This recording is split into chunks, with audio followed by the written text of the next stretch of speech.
What is going on, everyone? Welcome to another episode of the FiveMarks Pro Wrestling Podcast. I am your host, as always, Mr. Martin115, joined by my lovely dear dance partner.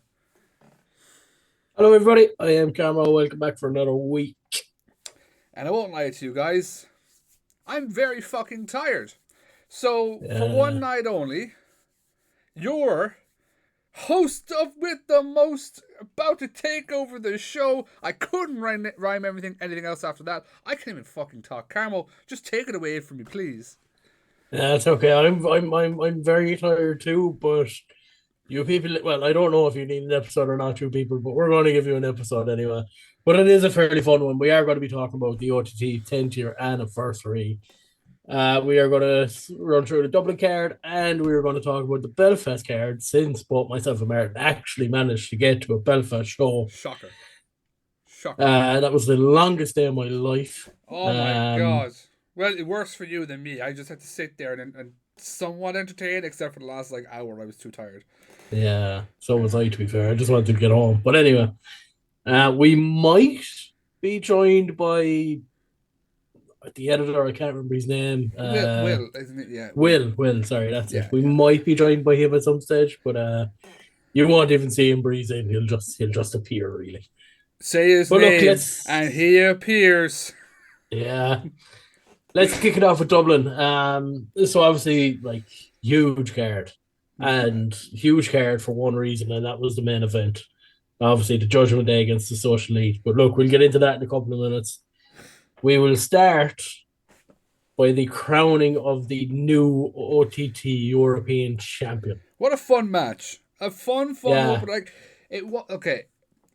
In terms of a crazy, a good matchup in itself, it was an entertaining match with perfectly fucking timed little comedy stuff. Grado coming out getting to sing Like a Prayer again with Grado is always an absolutely fun time. Fucking over Zarkov, messing with Adam Maxted, that fat fucker.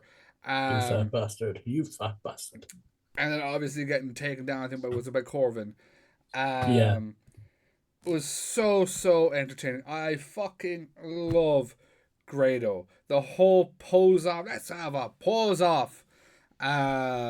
The crowd fucking getting behind Grado. I loved Maxted being like, fucking pull that shit up. Pull that fucking singlet up. Don't let anyone fucking see that. I thought that was fucking hilarious. And then obviously then Santos comes out, takes out Corvin. Corvin takes out Santos, leaving for Charlie Sterling. With Sterling then, if you haven't watched it already, by the way, I know what the fuck you're doing. This episode is a literal spoilers. Yeah, not only that, but we actually had to delay this a week before we sat down and did this. So how the fuck haven't you watched it yet? Yeah. OTT on demand if you want to watch it. Charlie Sterling becoming the first ever OTT European Champion.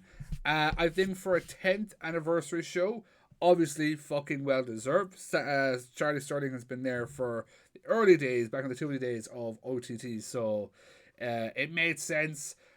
But my boy Santos, my golden boy, I will say about Santos though, it's great to see Damien Corvin back in the stadium, because I know he hasn't been doing a whole lot in OTT over the last year. Couple of matches in Belfast, and that's kind of it. But he put on a great match with Santos. He did. Really, really good match with Santos. And then for Charlie Sterling to come in, it looked like he was just going to get an easy win over Santos, but they still went on to have a really good match.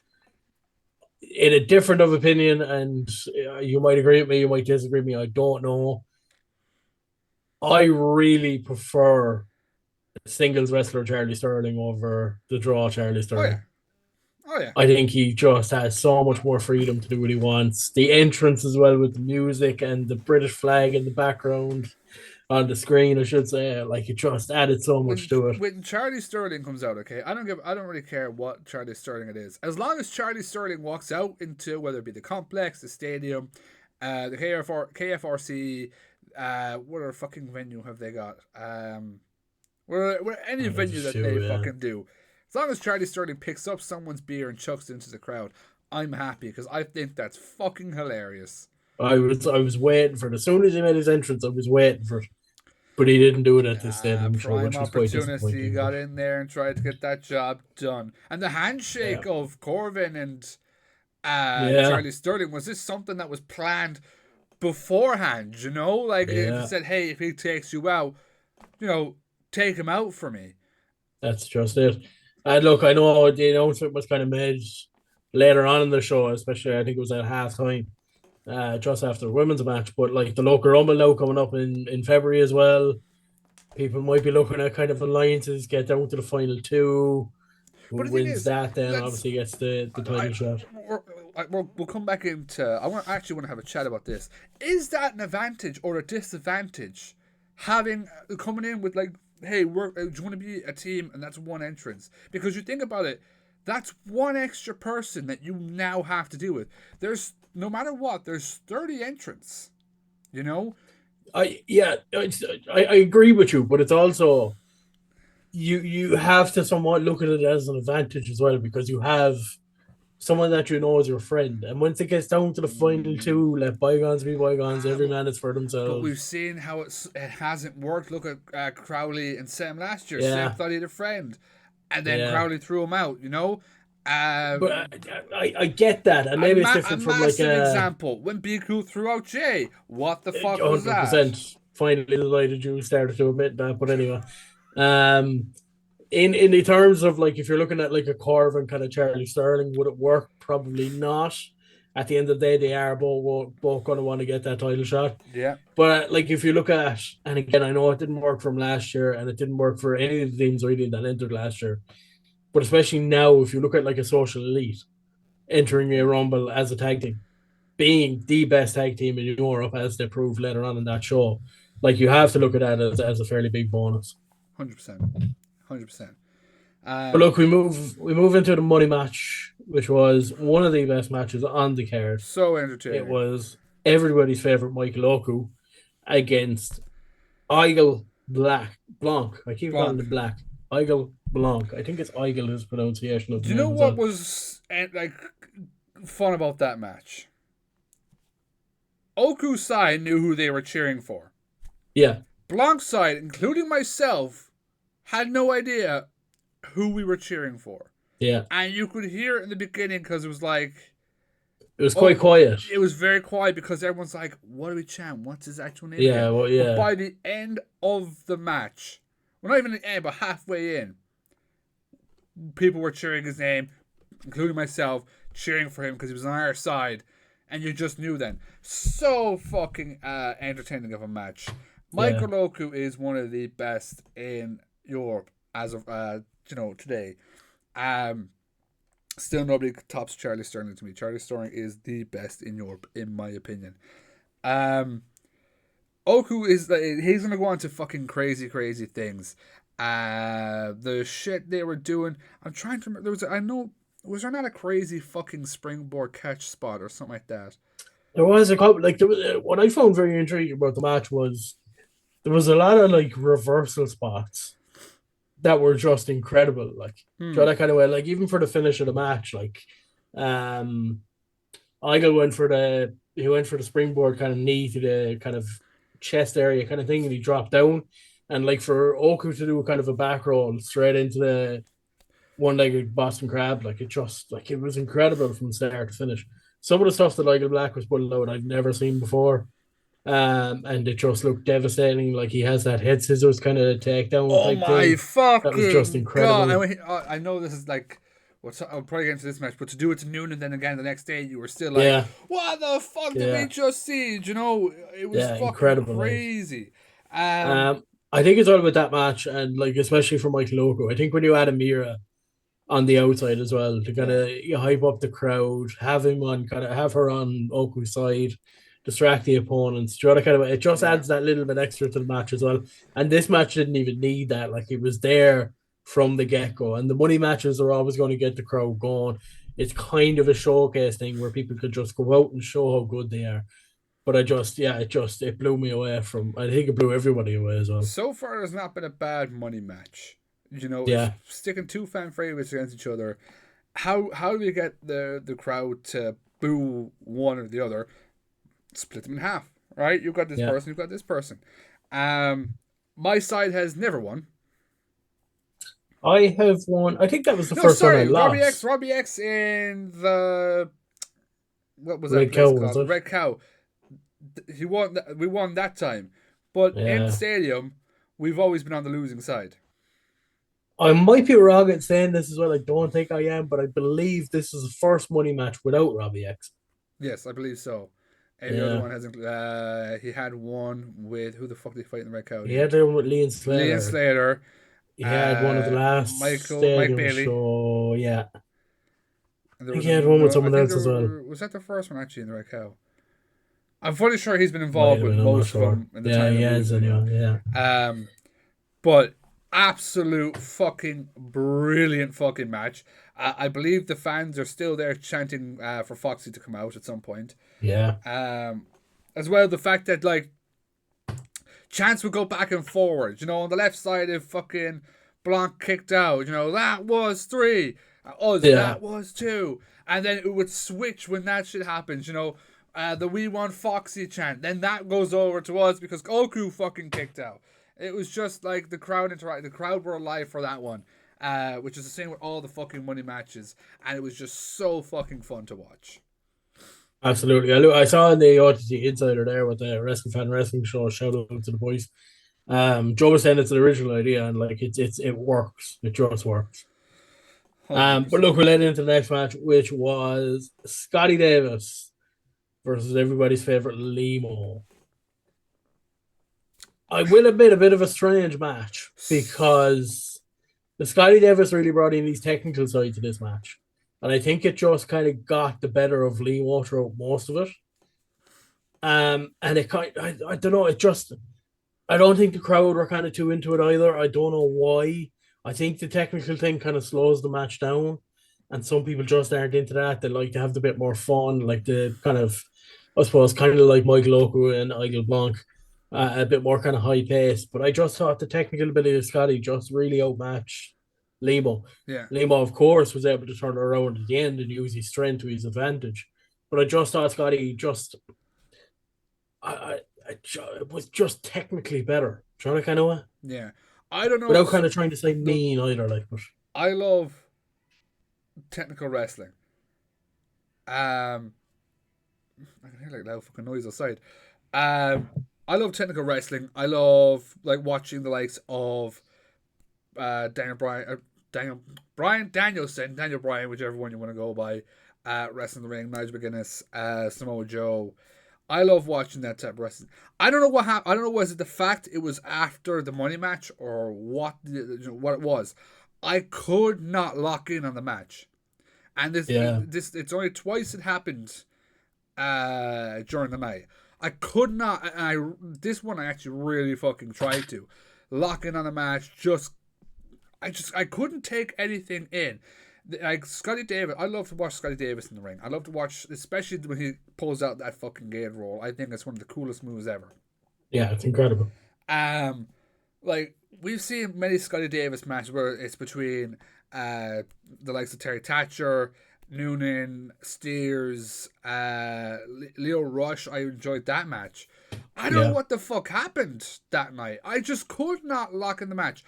It had to have been a good match though. There was crowd reaction to it. There was people cheering it behind it. I couldn't. 100%. Nothing against the lads, just I could not. Whether it was just the fact of the money match had like drained me out a bit, I couldn't get into that. It was probably just put in a bad spot to follow up such like a match that had all your attention. Yeah, yeah, I agree. I don't know what it was. Like I watched the entire match. I'm kind of that kind of person when I go to a show. I watch everything. You know, kind of way. I try not to get distracted by what's going on around me. I watched the entire match. I thought the match was good, but I don't know. I don't know. Maybe you're right. Maybe it was just a money match thing. But it's a match I'd like to see again. Yeah. Because I know Liam. Sorry, I'm sneeze. I know Limo put up on social media afterwards that he was sick over the weekend. So that probably took a nice bit out of him for the match. So we probably just didn't get that match that I suppose we wanted or kind of was looking for, that kind of way. So I would like to see it again with both men at kind of 100% and really see what they can do. One thing I was absolutely delighted for was seeing Luke and Khan get to walk out into the stadium. Yeah. Instead of being on the outside looking into the ring watching the guys, they actually got to stand on the stage and kind of just look out. That's one thing I can't wait to see more of. I really think that, and this is going to be such, I think people are going to find this as such a terrible example, but it could be a bit like an Irish Evolution stable. You've Scotty Davis, who has been around for so long. He has been in the biggest matches, whether it be with LJ Cleary in the ladder match. He's been in the ring with Ospreay, with Jushin Thunder Liger. Someone who's been to the top, not necessarily the world championship top scene, but he's been around for a while to learn from and teach these guys. It really could be like an Irish Evolution type stable. So I really hope that we get to see more of that, kind of a build on that, So please God, things keep up with it. We get to see Scotty kind of teach and show these guys this, what would you say, I suppose just kind of give him that experience, pass on that experience that he has. Like Scotty's still a young guy. Mentality that Scotty seems to have. Yeah, Scotty's still a young guy, but he's been around for a long time. Like he knows. I suppose the ropes, for want of a word. But even going back to that with the, I think they're called the Irish Wolfhounds. I know Con and Frel are called the Irish Wolfhounds anyway. Again, you look at the local rumble. If the three of them enter as one team, who could stop him? Scotty.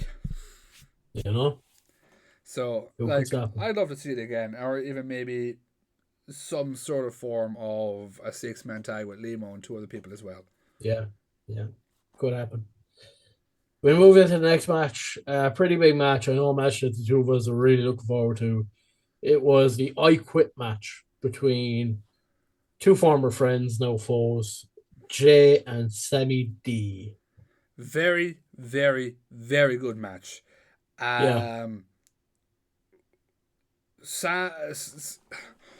We've seen where Sam's kind of head is at in terms of his family got taken away from him by someone who he thought was in his family.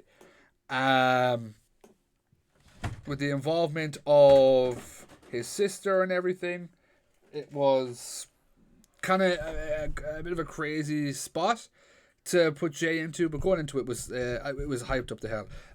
Sam's new Titantron thing, perfect, very nice. Just need to put a name into it. It was just a snake going around, and then Sam come up. There was no Sammy D thing. Fun match. As a fan who kind of books kind of moments, as a fan who likes the fantasy book and likes to be that smart prick that goes, well, I can see how this is going to end because this is how. I was not expecting that fucking pile driver on Cara. Wasn't expecting it at all. Yeah, I was expecting it to be teased and Jay saying, I quit. A bit like Roman Jay, how Jay quit because Roman had Jimmy. I was expecting that and Sam to get the win. But fucking hell was I fucking blown away. I literally, Will could attest this, hands over my head, just couldn't believe that he actually fucking dropped her on her head. Yeah, I think everyone kind of, in a way, wanted it, but no one expected it. And you could even see when you people wanted it. What a maybe I'm wrong. Maybe it was just me. I don't know. But I don't it looked vicious, that kind of way. And we've seen Sam do this hundreds of times already at this stage. And without kind of slipping outside of OTT, we've seen it within OTT, especially with the whole thing with Be Cool wanting to get that title shot. We've seen the lengths that Sam is willing to go outside of it and to do shameless plugging. We've also seen it at Hard Knocks in the situations with Steve over the last couple of months. Do you know that kind of way? We've seen the lengths that Sam is willing to go to prove his point, get his revenge, to get what he wants. So I wasn't that taken aback. I was very surprised that he Carmo's just went a through horrible that. person. This is what all this is coming to. Is Carmo? I know, Carmo I is know, actually the one I that's know, evil here, I not know. me. I'm not really. But yeah, I was kind of, I suppose, a little bit taken back. But what got me more so was just how vicious it was. Sure, that kind of way. Oh my god! Literally just Um, whoop bang. yeah, very like vicious. But you like the other thing I noticed as well, and this, like, you know how much of a fan I am of Janae. Um, for him not to immediately go over to his sister and check on her, and just go straight on the beatdown for Sam to make him say I quit was very telling as well. It shows the kind of rage that he had inside him for Sam, especially over the last. It's longer than 12 months, I think, since he joined the draw. Yeah, You know, that kind of way, just to have all that kind of built up within him, and then have that couple of minutes that he can finally just unleash, and have an extra reason to do it as well because of what Sam did to Cara. yeah. Yeah, really told. And then obviously for Sam to get lined up on the ladder, say I quit just as Jay was going to go for the coast to coast, and Jay tell him he doesn't give a fuck. Really kind of said a lot. Nail him with the chair, and then Cara was obviously all right. We saw her get up in the middle of the ring. She was okay. The interesting thing, and we've talked about this ever since, was Sammy D put up on social media Stepping away. afterwards. I think it was a couple of days afterwards that he was talking about stepping away. What does this mean for Sammy D? What does this mean for OTT? It's an So interesting time. I'm hoping this isn't for um a long time. Sammy D is one of the he's one of the best like heels, and you can. I feel fucking like shitty saying that because like you're supposed to hate the heels. Sam is just another fucking level here. Um, like the first time I've seen Sam was building up the rivalry to Joe, going after the Yeah. boss. That was straight away entertaining to me. Like watching him come out and defend the NLW title at that time on the School of Irish Wrestling was instantly hooked to fucking Sam because well, why does he hate the boss? Why Yeah. does he hate that guy? To then see the match with Joe Capri, the one of my favorite OTT matches in the time I've been watching. Jay and Sam the first time, gonna fight them all. You know, Sam is one of the best characters in wrestling we have in Ireland, and he's proven it time after time. You know, he's a current Hard Knocks world champion. He's a former OTT Grand Slam champion. You know, he's done it all on OTT. I'm hope like look, I this is gonna be extremely fucking selfish, and I said this in the group chat when it went up. Personally, I hope maybe Sam has got something. He's going somewhere because he deserves the fucking world. But as a fan, fuck, I hope he's not going anywhere, man. He's one of the best things we fucking have on this island currently. Yeah, like I fully agree. Like, yeah, as I said, you know how much of a fan I Jay am, but I'm a huge Sammy D fan as well. I don't think Sam has released like a T-shirt that I don't own, No, and it will still remain the case for as long as he keeps releasing T-shirts. I'm the one with But the like, yeah, tattoo. Like, yeah, well, that's true as well. In fact, yeah, 100%. But like, yeah, no, I think there's still a lot left for him to do. And the thing that people don't realize, and it's probably going to be a little bit harsh to say, and a lot of people don't want to hear it, but like he carried that company for a better part of a year. He held that world title. That Scrapper Mania where he won the world title biggest was pop. one of the biggest, like, since I watched, which was just after COVID. I think I was at the first stadium show just after COVID. And like that was the biggest scrap radio since COVID, and that was all held on Sammy D. And again, you would think about that. He walked into that as a fully fledged heel against O'Mari, who was one of the biggest baby faces you would ever see in any wrestling He company, and he switched the flipped it crowd on up. his head in the space of one night. So he has it. I know he has it. My hope, if you want to do a bit of fantasy booking type thing, my hope is that Jay, as he talked about, enters number one in the local rumble.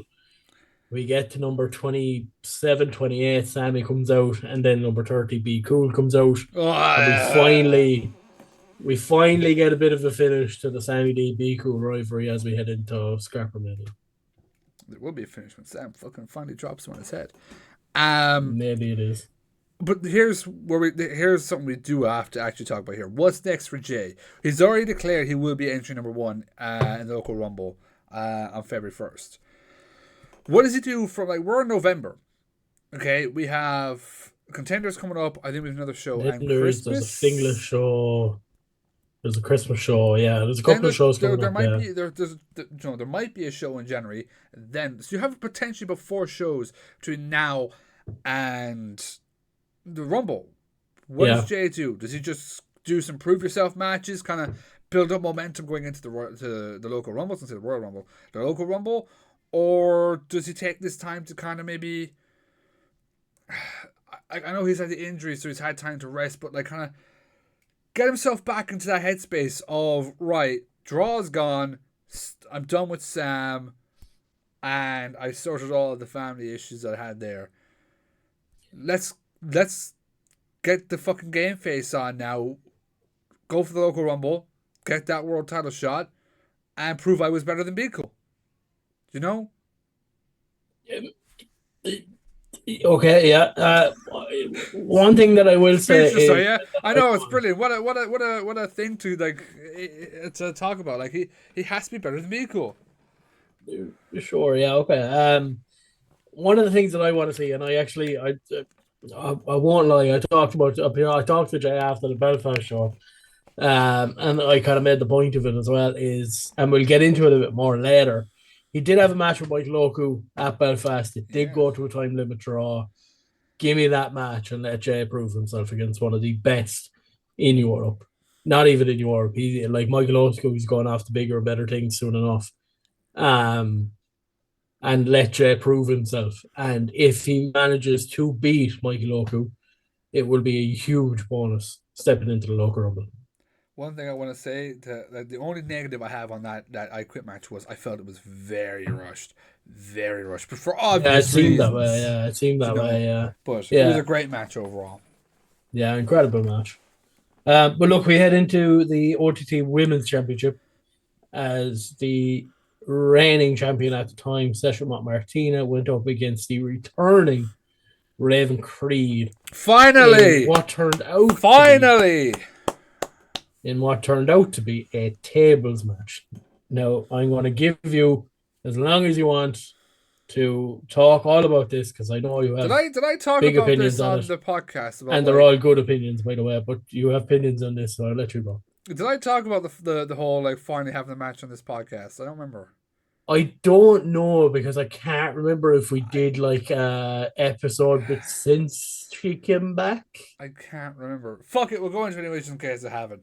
So Carmo knows because we talked about it when the whole Debbie and Session Moth story was going on. I was saying, where the fuck is Raven Creed and all this shit? Raven Creed had a match in Belfast against Debbie, which came to a no contest. No, I think it was like a disqualification or something. And there was kind of a tease.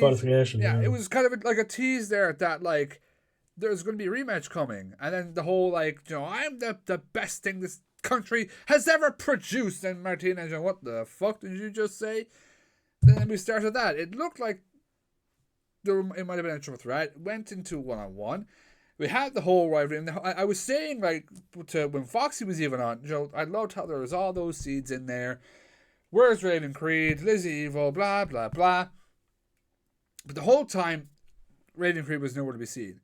So, Session Moth gets done with the whole Debbie Keitel situation. Nothing really happens with the title after. I know we had the Corey Zero match, which I thought that was going to be the stadium match. I was shocked it wasn't. And then Raven Creed comes back and comes out of nowhere and attacks Martina, puts her through a table. I was delighted. I can't remember who actually was the first person to text me. Was it you or who it was? But I got a few texts that night being like, hey, Raven just showed up. And I was like, fucking finally!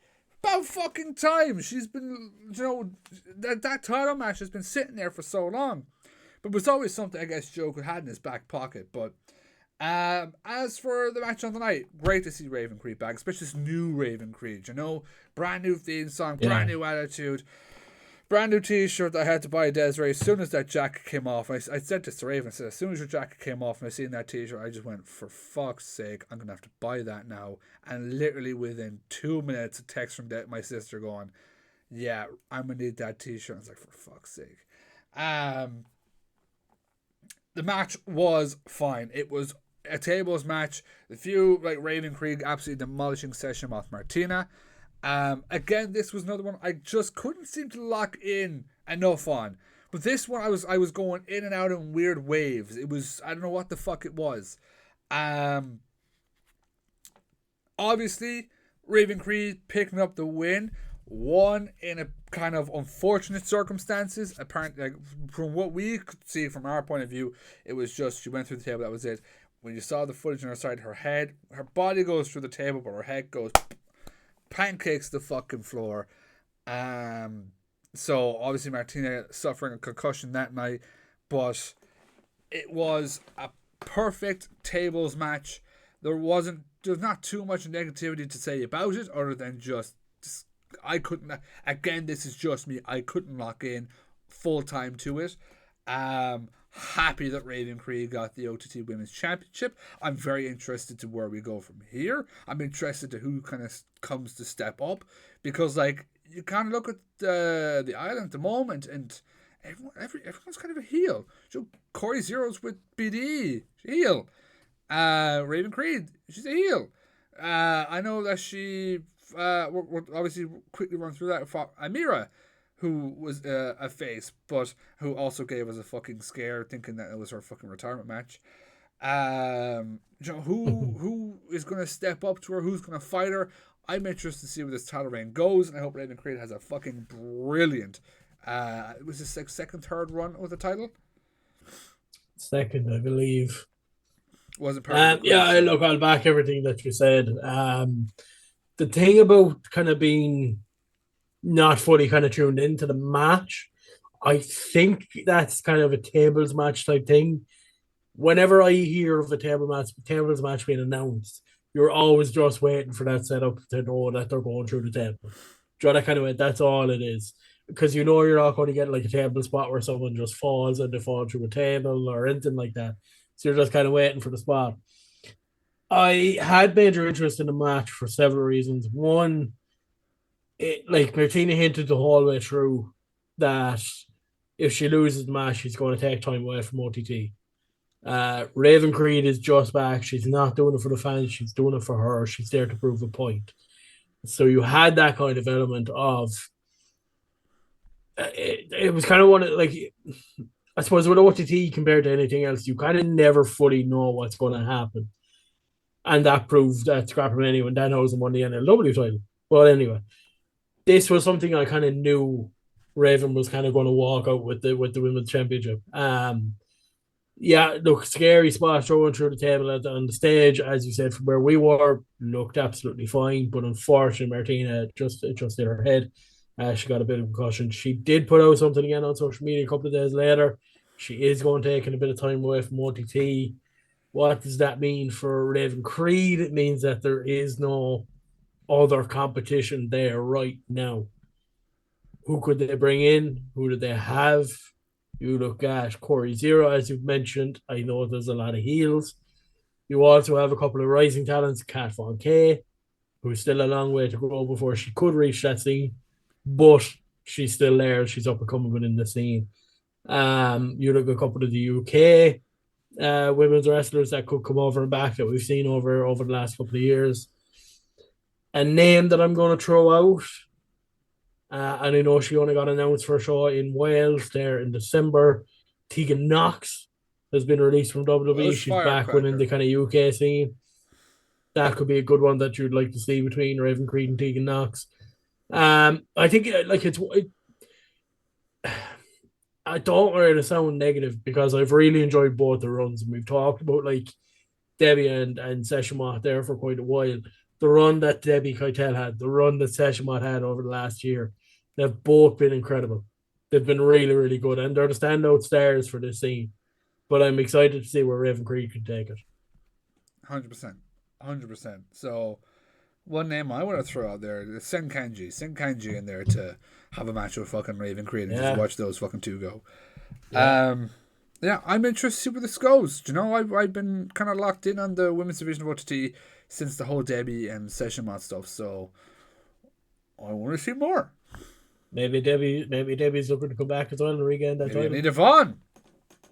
Hey, who knows? Who knows? But look, we head into the next match, the second last match on the show. It is for the OTT World Championship as Big Demo defends against the French phenom Rene Dupree. The man that only dances for Francis Mercer. Yeah, I was going to mention Francis Mercer's name, but you've done it now, so Yep. Only dances for Francis Mercer. yeah. Mercer was at that. I'll explain the story, right? I'll explain the story. Mercer, I apologize in advance. I don't Mercer was at apologize. that show. Mercer likes to enjoy his wrestling. He likes to sit back and enjoy. He's not really kind of one to chant or whatever like that. He was enjoying his whole show. Rene Dupree walked out, and it reminded me of the scene. I believe it's from Shrek 3, maybe Shrek Do the 4, roar. where the little kid with a lot of pop is standing there and he's telling Shrek to do the roar. Once Rene Dupree stepped into that ring, Mercer roared at him to do the dance. And once he did, Mercer yelled out a big pop. Mercer just enjoyed the rest of the show from there on out. To talk about the match itself, and again, I apologize, Mercer. I don't. To talk about the match, it felt like a match that was just put together to get Big Demo That on the card. I'm going to be I brutally won't honest. lie. That match was, if I was to do with Dave Meltzer, it was a 2. It was there, it happened, and it was over. That's what the one of match those was. things. It was there for Yeah, about yeah. 3-4 minutes, and then it was over, and then it was, oh, that's it. That's the match. Okay, send out the boys. Yeah, like it was cool to see, obviously, Rene Dupree on the show and fighting for the OTT World title, but like He didn't have the we poodle. all knew which way it was going to go. Once It he didn't was a come out very with the quick poodle, match. that It was probably it. were caught for time as well on the show. The show did run well over. And we are back.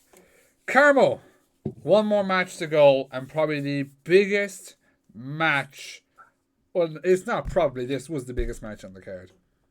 Yeah, I think it's one of the biggest matches ever take place in OTT. A lot of people might argue with that, but I think it's true. Excuse me.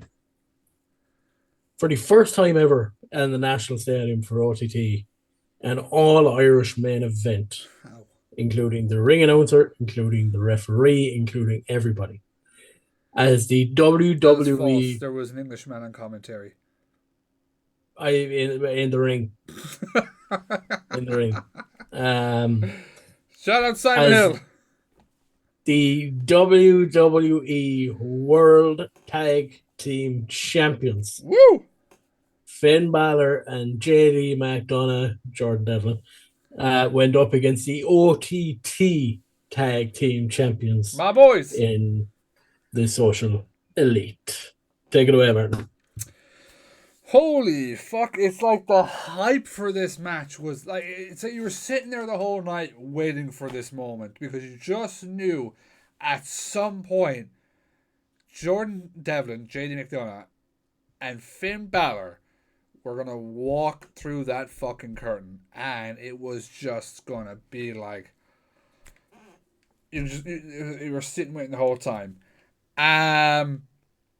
From the get-go, the Socially entrance with the brand new OTT tag team titles, which are fucking Beautiful, huge. Beautiful.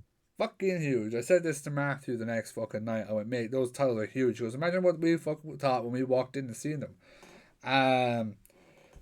The Socially come out, standing in the ring, spinning a heron, start playing the boys. They did like a special kind of intro for the boys as well, doing their other side, on the Tim Whistle and the banjo and stuff. You could see the boys hyping themselves up. They knew that this place was about to go fucking crazy. And then Alter Bridge plays, and the place erupts. JD McDonough walks out, Finn Balor walks out, and you're just like, here we fucking go. What a fucking...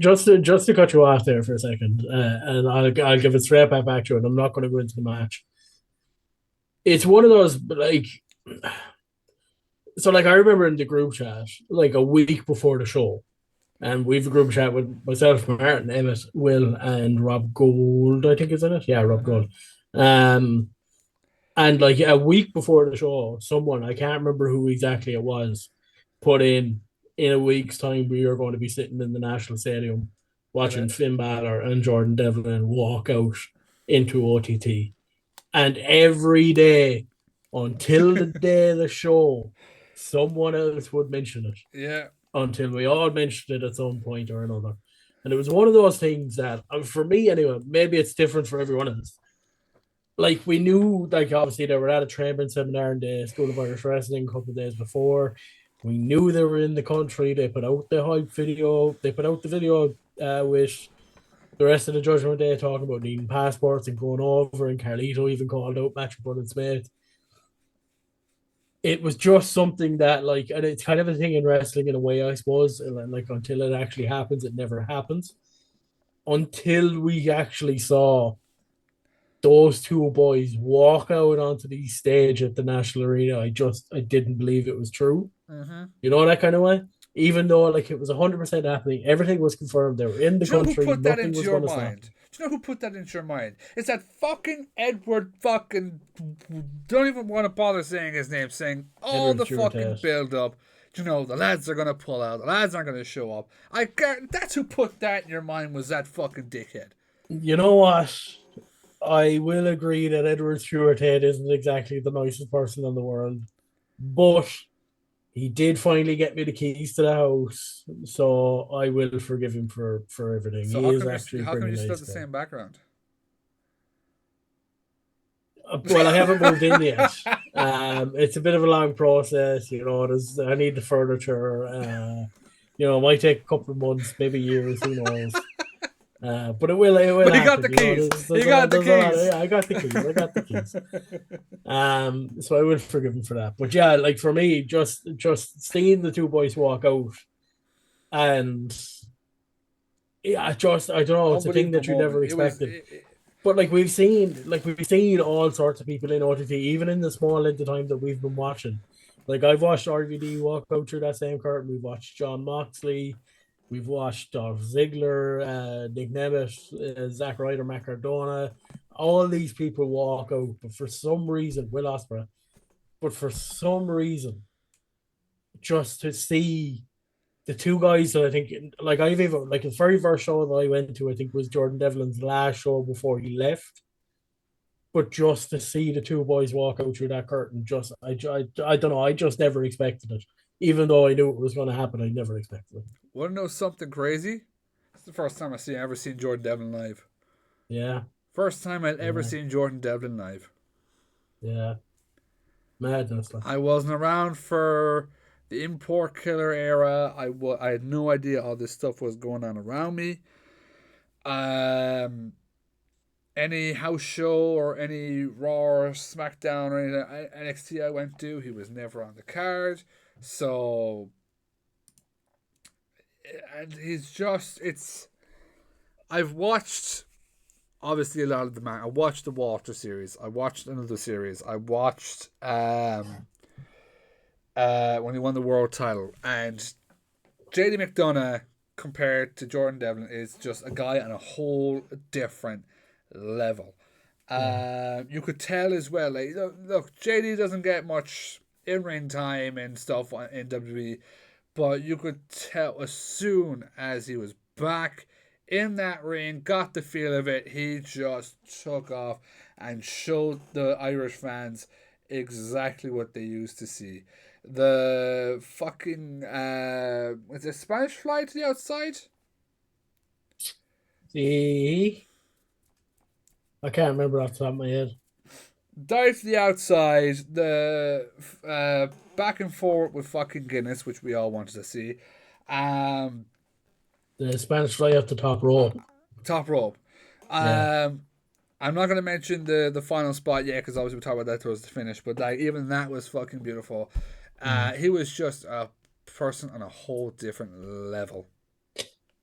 A couple of people that like I was there with, and it was kind of like it's kind of like he's just been let off the leash for a night, and he Yeah, could do whatever he wanted, and he was like, "I'm going to fucking use this moment," and he did, and he blew it out of the water. But even to give credit to the social leash, my like they boys. used their antics the whole way through, and they did everything that they possibly could, and they took it to the boys. Even Matthew Smith got a bit of upper hand on Finn Balor a couple of times, like. They really took it to the boys. Finn Balor as well coming in, hitting his signature kind of. I think I can't remember exactly what it's called. It's kind of like the clothesline whip around thing, sling blade. I think it's called. Well, where he Yeah, runs, yeah, the sing blade. yeah, He's the yeah, and then the double boot 1960. into the corner, the drop kick into the corner, like the whole lot. It's just I don't know. I mean, like it's kind of one of those things that it kind of makes you proud to be Irish. Joe, that kind of way, and he's proud to see like how far all four of those guys have come in their entire careers. JD, Finn, Maxer in a fairly long career, in Matthew Bullet Smith in such a short one as well. Like, 100%. A massive fucking like, especially I I put this up on Instagram, but like Matthew Bullet Smith is not even 4 years into his career. I don't think he's either he's just hit three. He gave me an exact time, and I can't remember the number. It's either just over 3 years, but he's not hit 4 years yet. And that man just stepped into the ring with Finn Balor and JD McDonough. He just stepped into the ring with the WWE World Tag Team Champions. Not even 4 years in. yeah, He is still learning. He's technically still a rising star while being a star. Do you know? He's still learning, and he's just made Irish wrestling history. There's a chance fair. This will never happen again. There will never ever be a first Irish, all Irish main event because it's yeah, happened now. He was a part of that. There will there'll be moments where a WWE, and I mean main roster WWE champion might show up, but it will never be a first. He made that history. Do you know? He's so young in his fucking career. He's done so much already. 400 plus days, I think, at this point, as Hard Knocks World Champions, World Titan Champions. OTT, I think they're over. They're heading. I think they're heading into 300 or days. 300 They're days, I about think, give or take. 300 something days in right now. I've like from the moment I've said this from the first match I ever saw the social lead in, which was Matthew Bullet Smith, Sean Max versus Kelly August Lynch on a fucking school show. I was immediately, you can go back to that fucking episode where we talked about it. I was immediately hooked on the social league, and they were my fucking tag team that I wanted to succeed, and they have done exactly that. It's brought a new life into Maxer. It's helping rise the career of Bullet Smith. The return of the Lord of the Manor, Paul Tracy, which I said, I don't know if I got to say on the podcast, but I said I wanted somehow, some way, I wanted Paul Tracy involved in this because the connections with the four guys.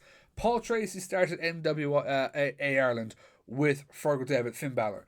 He brought Jordan Devlin into the social elite. Maxer was already in the social elite. Then he brought in Bullet, brought those two together to make the new social elite. Do you know, he has been involved in the evolving of all four stars. So he had to be. And like the absolute brilliant lord that he is, stuck with his boys, hit the tag team titles off the head of Jordan, saying, fuck you, you're gone. And then one dickhead ruined it because he's still grumpy. He got his fucking arse kicked and retired. Everyone loves the Suicide Machine, Paddy Morrow. Everybody loves Paddy Morrow.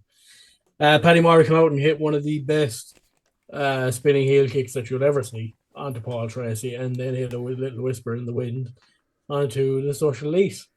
To when he then eventually grabbed, I believe it was Maxer. He did. Threw him to Jordan. Threw him into Jordan, and then Jordan hit one of the best package pile drivers that you will ever see. in your life. You And could we tell that talked about fucker has been told not to hit that fucking move, and for one night only, absolutely, he was just like, I am going to absolutely deliver this. absolutely. And like we talked about the package pile driver that Sammy D gave to Car earlier. This one was just beautiful. Left him on the ground, tagged in Finn Balor, but just before he did, he hit the flying moonsault. And then over to Finn Balor to hit the coup de grace on Maxer, and therefore picking up the pinfall. 1, 2, 3 as the Judgment Day walk out as the victors against the Social League. But I think the bigger picture here is just like Stars were made that night in the Social League. yeah, one of the coolest moments. It's weird to say in a lot of ways, but one of the coolest moments of the entire thing was to hear an Irish wrestling chant from the OTT crowd, from 2,200 people in an arena on the biggest show that you will ever see in Irish wrestling. Today, anyway, may not be the biggest ever. To hear them all say Irish wrestling, it blew it off it just took it to the next level. Like it's one of those things that like you're never ever ever going to forget. Like you're going to be telling the next generation after that, anything like anybody. So that kind of way when they find out, like, oh, who's Finn Balor? You're going, oh, well, I have a good story for you. Unbelievable, like just incredible. Well, When they're sit coming up down to there, Sonny, and let me tell you about the story of the Social Elite versus the Judgment Day.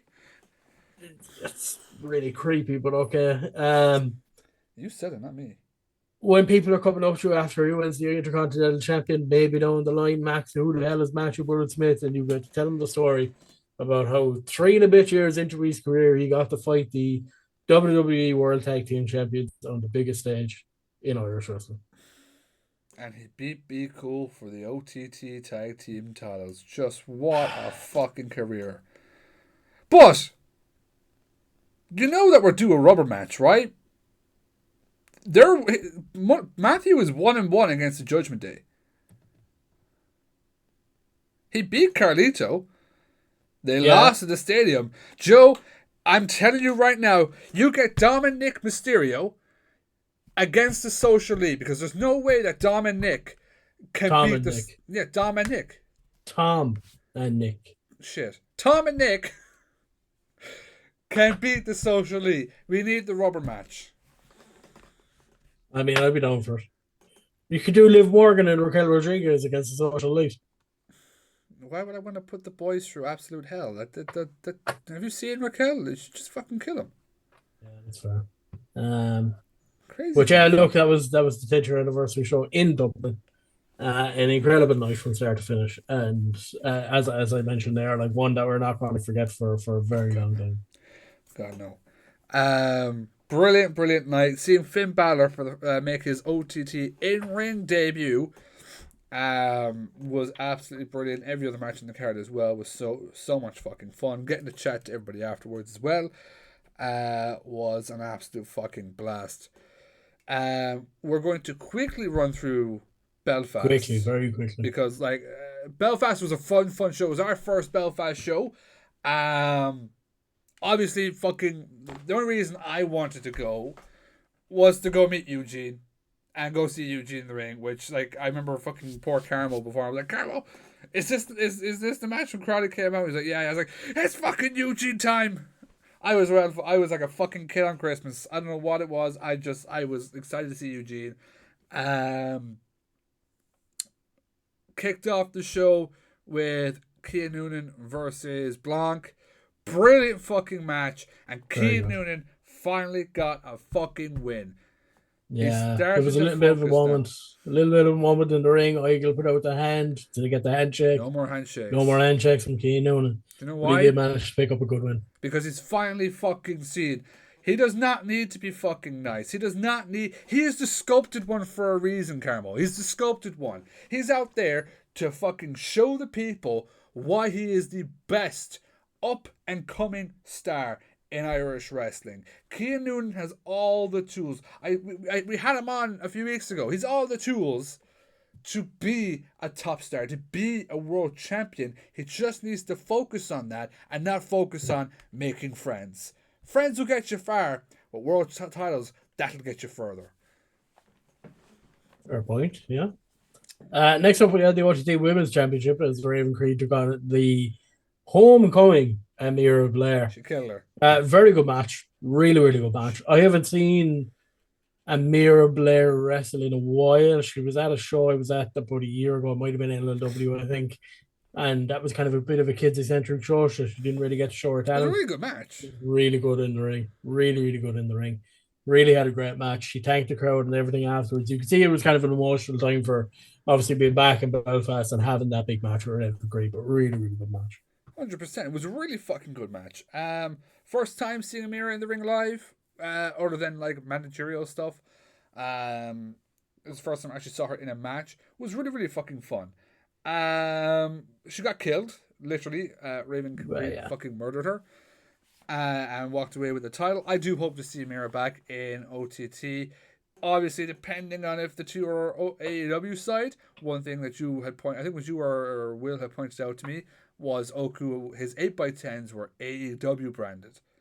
So they could be AEW bound 100%. I know they had the dark match, but I'd love to see them again. There was a please come back chant for her. Absolutely. Look, we head into the next match as the bad motherfucker Adam Maxett went up against Suicide. He's just a flexy boy. Flexy boy. He is, in fairness. Was great to see Paddy Morrow in the Suicide suit. Confirmed that it isn't. Yeah. But we don't know who it is. It was definitely him. It was could have been anyone. I went up to that person and they may have had an American accent on them, but that was definitely Paddy Morrow. That's fair enough. Good match. Cool to see Suicide. It's weird because like we've only ever watched Belfast shows, obviously back on the on demand, but like I know he's from Belfast, but Maxett is over in Belfast. He is over. He's loved in Belfast. He's just a flexy boy. Which was really, really cool. Another good match as well, though. Really good to see Suicide. Obviously, Adam Maxett picking up the win. Next match, we go into the French Phenom as Rene Dupree takes on again Belfast's own Damien Corvin. Much fucking better. Unbelievable match. Like, really, really good match. It was like night and day. Yeah, the both of them took at each other. Like, really had a hard fought battle.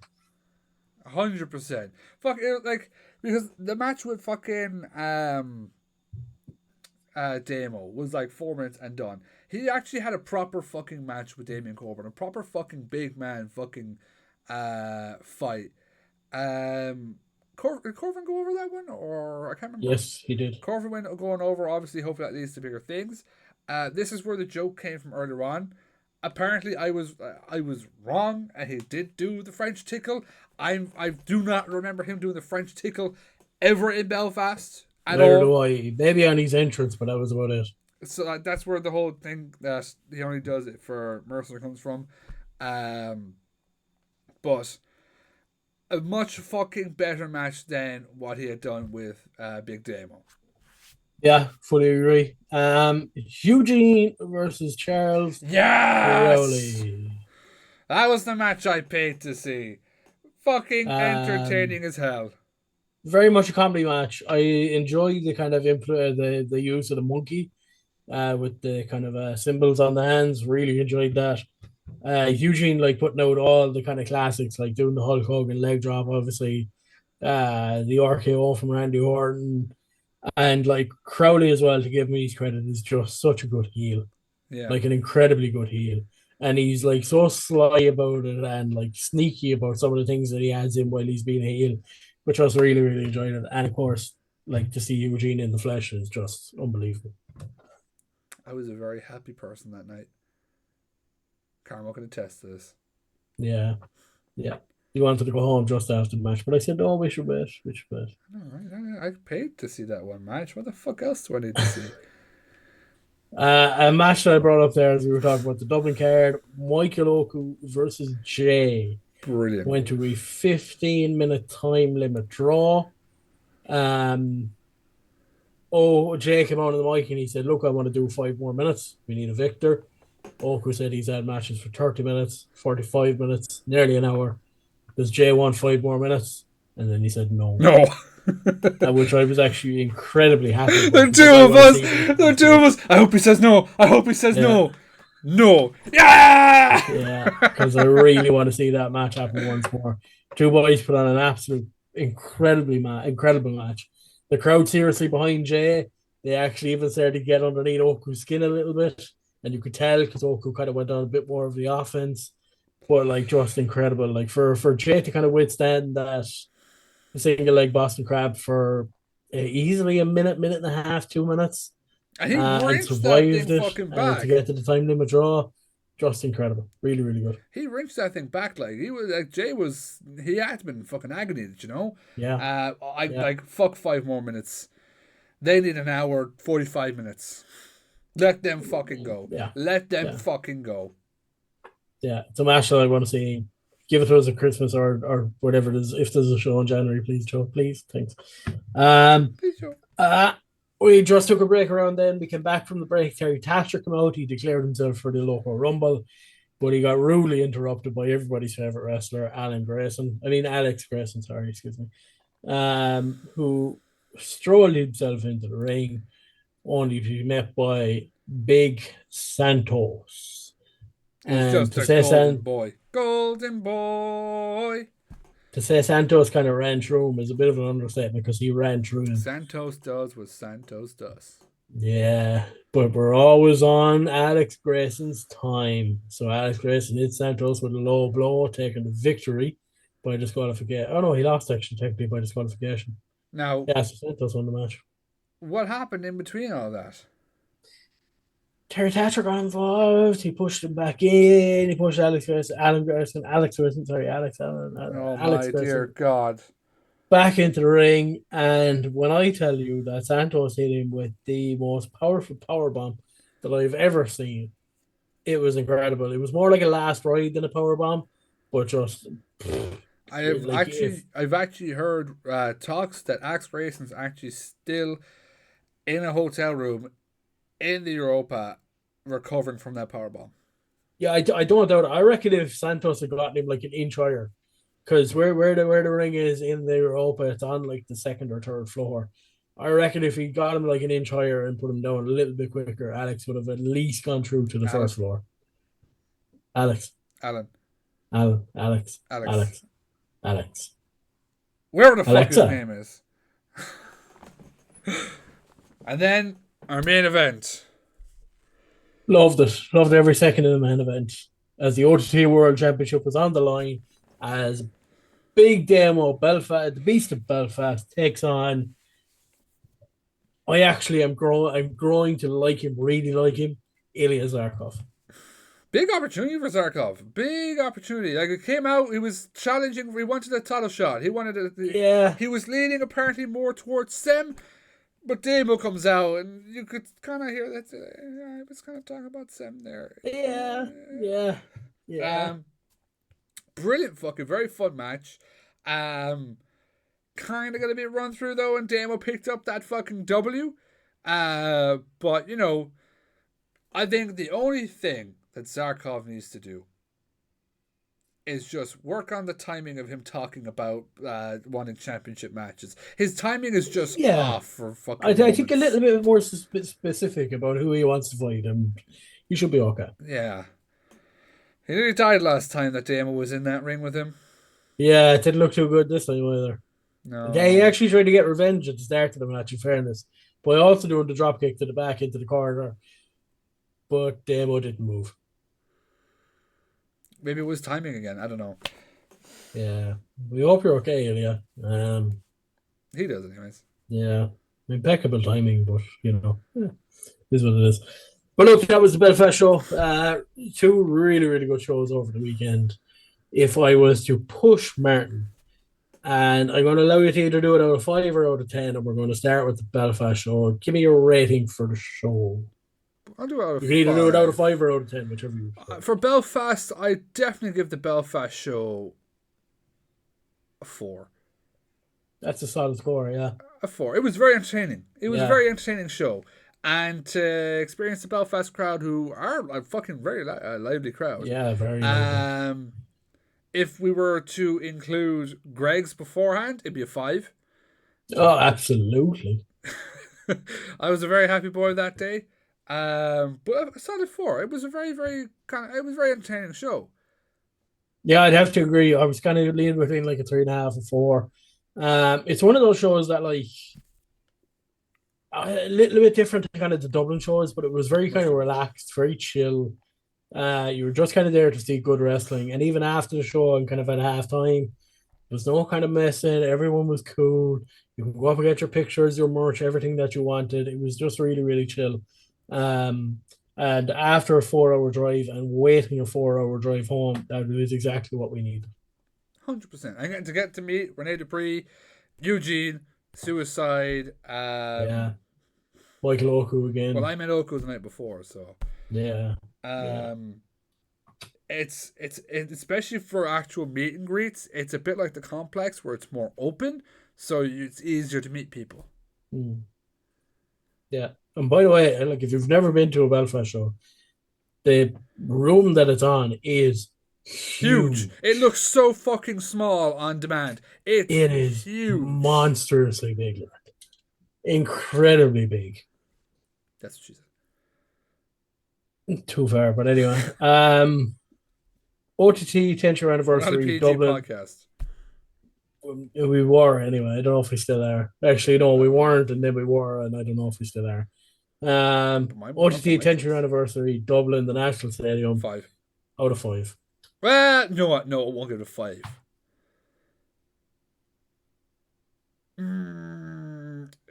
I feel like the main event bumps it up a lot. It does, yeah. There's a couple of matches in there.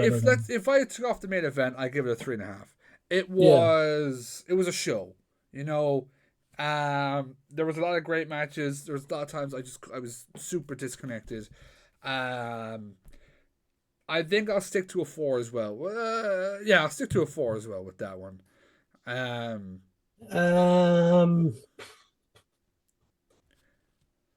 You know, I'm gonna go 3.5. 3.5. I feel like Belfast wasn't a massively better card, but it was more relaxed. I was locked in on everything. Yeah, I know what you mean. The European Championship match, unbelievable. Jay and Sam, obviously very good. The women's match was very good. The main event, very good. 4, I think is about right for me. Yeah, I think a 4. Yeah, I give it a 4. I give it maybe a 4.2 to be exact, but a 4. That's fair. I think it was a very fun night. I wouldn't change anything about it. And we got to witness Irish wrestling history. So can't get much better than that. Meet and greet would have been great, but obviously WWE said fuck that. Yeah, which is fair enough. Pricks. But look, November 17th, we have Hard Knocks coming up. Do it right. That's exactly what I do. It right. That's exactly right. Carmo, what's coming up on November 17th? November 17th. Oh, yeah. Doran's Warehouse, Limerick City. Hard Knocks present Hard Knocks Celebrations Volume 2.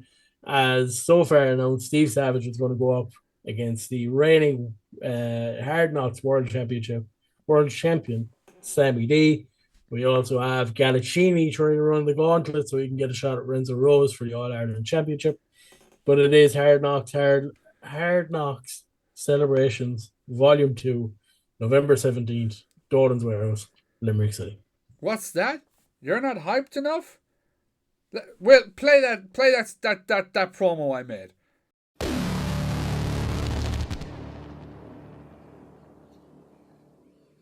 This is the era of the fucking snake. Steve Savage is just untalented.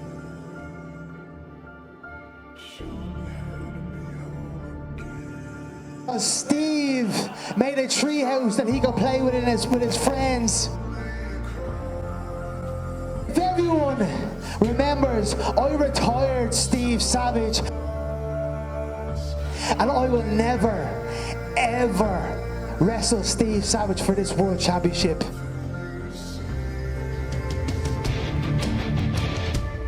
And the only place that Steve Savage feels like he means something is this shithole Limerick. Sammy D, let's fucking finish this. Mistaken if you think you're making me pack my bags and send me home. No fucking way will I leave Dolan's warehouse. No fucking way will I leave Limerick City. This is my home. This is my place. This is where I fucking love.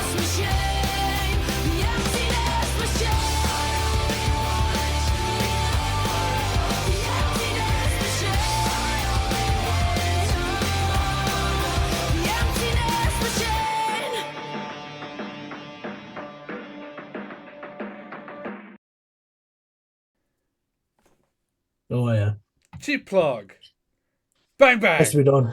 Has to be done. I think that's it, yeah, as well as that, we have OTT contenders on the 24th of November. We have the local rumble on the 1st of February. We have Fight Factory on the 7th of December. I think I checked it earlier. We have RCW on the 6th of December. I might have those dates wrong. There might be a day before, but either way. RCW on the Friday, they have Paul London, and Fight Factory on the Saturday also have Paul London. So be sure to check out all these shows around this festive period and enjoy some wrestling. Enjoy some wrestling. I don't think there's much more to say. I don't think there's anything for us to plug other than follow our socials. FiveMarks Pod on X and TikTok. FiveMarks Podcast everywhere else. Is there anything we're missing to talk about?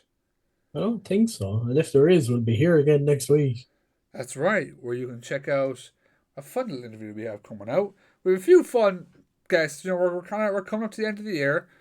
You know, we've got to put some stuff together. It's actually an interview I'm working on. Not a massive fun one. It's a fairly big one, I think. Well, no, this one you don't actually know about because the person is talking me through the DMs. But it's an annual interview with 2 episodes that are going to come out of it. So all fun things to happen in the month of December. So that's fair enough. But other than that, I think that's fucking it. Yeah. That's been Martin, that's been Will, I've been Carmo, and we are the FiveMarks Wrestling Podcast. And for another week, we're officially ding, ding, dong. Yeah.